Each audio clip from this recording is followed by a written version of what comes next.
നമസ്കാരം. നമ്മുടെ രാജ്യത്തിന്റെ ഹൃദയഭാഗത്ത് ഒരു ഭീകര രാഷ്ട്രം അടിച്ചേൽപ്പിക്കാനുള്ള പുതിയ ശ്രമം നടക്കുകയാണ്. ആ ശ്രമത്തിന് അമേരിക്കയിൽ നിന്ന് തിരിച്ചെത്തിയ ശേഷം തിരിച്ചടി നൽകും. ഈ തീവ്ര ഭീഷണി മുഴക്കിയിരിക്കുന്നത് ഇസ്രായേൽ പ്രധാനമന്ത്രി ബെഞ്ചമിൻ നെതന്യാഹു ആണ്. തന്റെ നേതൃത്വത്തിൽ ജൂത കുടിയേറ്റം ഇരട്ടിയായെന്നും അത് ഇനി തുടരുമെന്നും നെതന്യാഹു ആഹ്വാനം ചെയ്തിരിക്കുകയാണ്. ഫലസ്തീൻ രാഷ്ട്രത്തെ അംഗീകരിച്ച UK, കാനഡയും ഓസ്ട്രേലിയ ഉൾപ്പെടെയുള്ള രാജ്യങ്ങൾക്കാണ് അദ്ദേഹം മുന്നറിയിപ്പ് നൽകിയത്. ജോർദാൻ നദിയുടെ പടിഞ്ഞാറ് ഫലസ്തീൻ എന്നൊരു രാഷ്ട്രം സ്ഥാപിക്കപ്പെടില്ലെന്ന് നെതന്യാഹു ആണയിട്ട് പറയുന്നു. ഞായറാഴ്ച നടന്ന പ്രതിവാര മന്ത്രിസഭാ യോഗത്തിലായിരുന്നു പ്രതികരണം. UK ഫലസ്തീൻ രാഷ്ട്രത്തിന് അംഗീകാരം നൽകുന്നത് തീവ്രവാദത്തിന് സമ്മാനം നൽകുന്നത് പോലെയെന്നാണ് നെതന്യാഹു വിമർശിക്കുന്നത്. കാനഡ, ഓസ്ട്രേലിയ തുടങ്ങി 10ലേറെ രാജ്യങ്ങൾ ഫലസ്തീൻ രാഷ്ട്രത്തെ ഇതിനോടകം തന്നെ അംഗീകരിച്ചിട്ടുണ്ട്. ഫലസ്തീൻ ജനത സമാധാനത്തോടെ ജീവിക്കാൻ അർഹരെന്ന UK പ്രധാനമന്ത്രി കെയർ സ്റ്റാർമർ കഴിഞ്ഞ ദിവസം പറഞ്ഞിരുന്നു. പശ്ചിമേഷ്യയിൽ സമാധാനം കൊണ്ടുവരുമെന്നും അല്ലെങ്കിൽ അതിനുവേണ്ട ശ്രമങ്ങൾ തുടരുമെന്നും ഹമാസ് ബന്ദികളാക്കിയ ഇസ്രായേലി പൗരന്മാരുടെ മോചിപ്പിക്കുവാനുള്ള നീക്കങ്ങൾ തുടരുമെന്നും അദ്ദേഹം വ്യക്തമാക്കുകയും ചെയ്തു. മിഡിൽ ഈസ്റ്റിൽ വർദ്ധിച്ചു വരുന്ന ഭീകരാവസ്ഥയുടെ പശ്ചാത്തലത്തിൽ സമാധാനം നിലനിർത്താൻ ദ്വിരാഷ്ട്ര പരിഹാരത്തിനെയാണ് ബ്രിട്ടൻ പ്രവർത്തിക്കുന്നത്.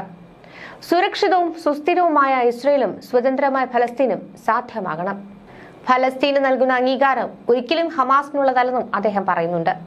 ഫ്രാൻസും സൗദി അറേബ്യയും ചേർന്ന് നടത്തുന്ന നയതന്ത്ര നീക്കത്തിന്റെ ഭാഗമായി UN പൊതുസഭ വിളിച്ചു ചേർത്തിരുന്നു. ഇതിന് തൊട്ടു മുന്നെയാണ് അമേരിക്കയുടെയും ഇസ്രായേലിന്റെയും എതിർപ്പ് മറികടന്ന് ബ്രിട്ടൻ നിലപാട് വ്യക്തമാക്കിയത്. യൂറോപ്പിൽ നിന്ന് പോർച്ചുഗൽ, ബെൽജിയം, മാൾട്ട, ആൻഡോറ, ലക്സംബർഗ് രാജ്യങ്ങളും ഫലസ്തീൻ രാഷ്ട്രത്തിന് അംഗീകാരം പ്രഖ്യാപിച്ചിട്ടുണ്ട്. പ്രധാന രാഷ്ട്രങ്ങളുടെ ഫലസ്തീൻ അംഗീകാരം ഇസ്രായേലിനും അമേരിക്കയ്ക്കും കനത്ത തിരിച്ചടിയാകും. ലോകവ്യാപകമായി വൻ പ്രതിഷേധം തുടരുമ്പോഴും ഫലസ്തീൻ രാഷ്ട്രത്തെ കൂടുതൽ രാജ്യങ്ങൾ അംഗീകരിച്ച് രംഗത്ത് വരുമ്പോഴും ഗാസയിൽ സമാനതകളില്ലാത്ത ആക്രമണം അഴിച്ചുവിടുകയാണ് ഇസ്രായേൽ. ലോകം ഫലസ്തീൻ ജനതയുടെ അവകാശങ്ങൾക്ക് കൂടുതൽ പിന്തുണ നൽകുകയാണ്. ഫലസ്തീൻ രാഷ്ട്രത്തെ ഔദ്യോഗികമായി അംഗീകരിക്കുന്നതായി പോർച്ചുഗലും പ്രഖ്യാപിച്ചു. കാനഡ, ഓസ്ട്രേലിയ, ബ്രിട്ടൻ എന്നീ രാജ്യങ്ങൾക്ക് ശേഷം ഈ നീക്കം നടത്തുന്ന 4ാമത്തെ രാജ്യമാണ് പോർച്ചുഗൽ. ഈ തീരുമാനം ദ്വിരാഷ്ട്ര പരിഹാരത്തിനുള്ള ആഗോള ശ്രമങ്ങൾക്ക് കൂടുതൽ കരുത്തും പകരുന്നു. പോർച്ചുഗീസ് വിദേശകാര്യ മന്ത്രി പൗലോ റാഞ്ചൽ സെപ്റ്റംബർ 21 വൈകുന്നേരം നടത്തിയ പ്രഖ്യാപനത്തിൽ ഫലസ്തീനെ അംഗീകരിക്കാനുള്ള തീരുമാനം ഇസ്രായേലിനെതിരെ ഉള്ളതല്ലെന്നും മറിച്ച് സമാധാനത്തിനും ഫലസ്തീൻ ജനതയുടെ സ്വയം നിർണയാവകാശത്തിനും അനുകൂലമാണ് എന്നുമാണ് വ്യക്തമാക്കിയത്.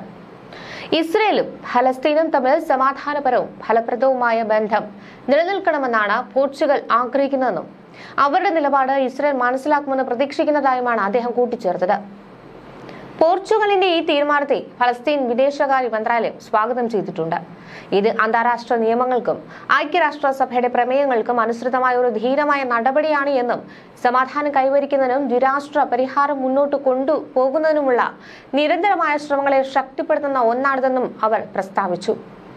ന്യൂയോർക്കിൽ നടക്കുന്ന ഐക്യരാഷ്ട്രസഭയുടെ വാർഷിക ജനറൽ അസംബ്ലി ഉച്ചകോടിയിൽ ഇസ്രായേൽ ഫലസ്തീൻ പ്രശ്നം മുഖ്യ ചർച്ചാ വിഷയമാക്കുമെന്ന് പ്രതീക്ഷിക്കുന്നുണ്ട്.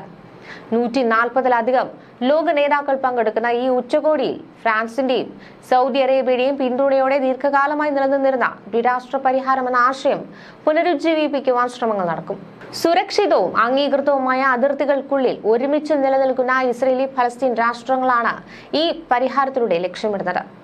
ഈ മാസം ആദ്യം ഇസ്രായേലിനും ഫലസ്തീനും ഇടയിൽ ഒരു ദ്വിരാഷ്ട്ര പരിഹാരം ആവശ്യപ്പെടുന്ന പ്രമേയത്തെ ഐക്യരാഷ്ട്രസഭയുടെ ജനറൽ അസംബ്ലി വൻ ഭൂരിപക്ഷത്തിൽ പിന്തുണച്ചിരുന്നു. ഈ പ്രമേയത്തെ എതിർത്താണ് കേവലം 8 രാജ്യങ്ങൾ മാത്രമായി ഉണ്ടായിരുന്നത്. അമേരിക്കയും ഇസ്രായേലും കൂടാതെ വിദൂര പസഫിക് ദ്വീപുകളായ പലാവു, ടോങ്ക, മൈക്രോനീഷ്യ, നൗറു തുടങ്ങിയ ചെറിയ രാജ്യങ്ങൾ മാത്രമാണ് ഈ നിലപാടിനെ പിന്തുണച്ചത്. ഇത് പലസ്തീൻ പ്രശ്നത്തിൽ ലോകരാഷ്ട്രങ്ങൾക്കിടയിൽ വർദ്ധിച്ചു വരുന്ന ഐക്യദാർഢ്യം വ്യക്തമാക്കുന്നുണ്ട്. പോർച്ചുഗലിന്റെ ഈ പുതിയ നീക്കം സമാധാനം ആഗ്രഹിക്കുന്ന രാജ്യങ്ങളുടെ പട്ടികയിലേക്ക് ഒരു പുതിയ കൂട്ടിച്ചേർക്കലാണ്. ഇത് ഇരു രാജ്യങ്ങൾക്കും നീതിയും സമാധാനവും ഉറപ്പാക്കാനാണ് സഹായിക്കുമെന്ന് പ്രതീക്ഷിക്കുന്നത്. ഇതിനിടെ കഴിഞ്ഞ ദിവസം തടവിലാക്കപ്പെട്ട ഇസ്രായേലി ബന്ദികളുടെ ചിത്രം പുറത്തുവിട്ട് ഹമാസ് രംഗത്ത് വന്നിരുന്നു. വിടവാങ്ങൽ ചിത്രം എന്ന പേരിലാണ് 47 ബന്ദികളുടെ ചിത്രം ഹമാസിന്റെ സായുധ സേനാ വിഭാഗമായ അൽ ഖാസം ബ്രിഗേഡ് പുറത്തുവിട്ടത്.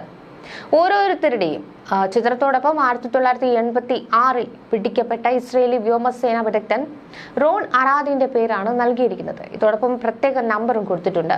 അതായത് 1 മുതൽ 47 വരെയുള്ള നമ്പർ. ഗാസയിൽ ഇസ്രയേൽ ആക്രമണം ശക്തമാക്കിയതിന് പിന്നാലെയാണ് ഈ ബന്ദികളുടെ ചിത്രം ഹമാസ് പങ്കുവച്ചിട്ടുള്ളത്. 47 ബന്ദികളിൽ 20 പേർ മാത്രമേ ജീവിച്ചിരിപ്പുള്ളൂവെന്നും 2 പേരുടെ നില ഗുരുതരമാണെന്നും ബാക്കിയുള്ളവരുടെ എല്ലാം കൊല്ലപ്പെട്ടുവെന്നുമാണ് ഇസ്രയേലി മാധ്യമങ്ങൾ പുറത്തുവിട്ടിരുന്നത്. എന്നാൽ ഇത്തരം നുണ പ്രചാരണങ്ങളുടെ മുനയൊടിക്കുന്ന തരത്തിലാണ് ഈ ഹമാസിന്റെ പോസ്റ്റ്. തടവുകാരെ ഗാസ നഗരത്തിന്റെ അയൽപ്പക്കങ്ങളിലാണ് താമസിപ്പിച്ചിട്ടുള്ളത്.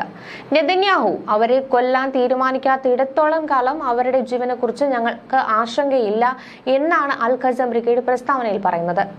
2024 ജനുവരി മുതൽ മാർച്ച് വരെയുള്ള വെടിനിർത്തൽ സമയത്ത് 30 ബന്ദികളെ ഹമാസ് വിട്ടയച്ചിരുന്നു. ഇതോടൊപ്പം കൊല്ലപ്പെട്ട 8 ഇസ്രയേലി ബന്ദികളുടെ മൃതദേഹങ്ങളും കൈമാറിയിരുന്നു.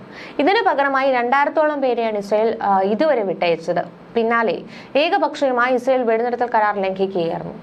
അതേസമയം ഗാസയിൽ കൂട്ടക്കുരുതി തുടരുകയാണ്. കഴിഞ്ഞ ദിവസം മാത്രം 84 പേരെയാണ് ഇത്തരത്തിൽ കൊല്ലപ്പെട്ടിരിക്കുന്നത്. ഇവരിൽ നിരവധി കുട്ടികളും ഉൾപ്പെടുന്നുണ്ട്.